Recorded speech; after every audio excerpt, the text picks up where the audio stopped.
우리나라의 미세먼지 농도가 정부의 대책에도 불구하고 계속해서 높아지고 있습니다. 정책이 효과를 거두려면 국민적 공감대 형성이 필요하다는 게 전문가들의 설명입니다. 보도에 이정훈 기자입니다. 지난해 9월 정부가 내놓은 미세먼지 종합대책, 2022년까지 7조 원을 들여 초미세먼지 농도를 30% 줄이겠다는 내용입니다. 어린이, 어르신 등 민감계층의 건강을 보호하기 위한 대책 마련에도 최선을 다하겠습니다. 하지만 해가 바뀐 뒤에도 미세먼지는 줄지 않았습니다. 서울의 경우 올해 초미세먼지 농도는 5년 전 같은 기간보다 오히려 7% 늘었습니다.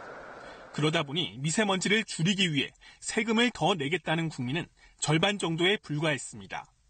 정부의 미세먼지 개선 대책에 대한 좀 불신이 갈수록 커지고 있지 않나 그렇게 생각됩니다. 상당수 국민이 미세먼지 발생을 중국 탓으로 생각하는 것도 정부 정책에 대한 불신을 일으킵니다. 실제로는 오히려 중국발 미세먼지 영향이 점점 줄고 있다는 게 전문가들의 분석입니다.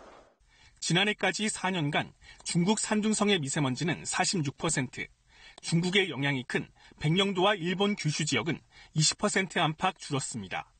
전문가들이 국민의 자발적인 협조를 통해 더 강력한 국내 저감 대책이 필요하다고 강조하는 이유입니다.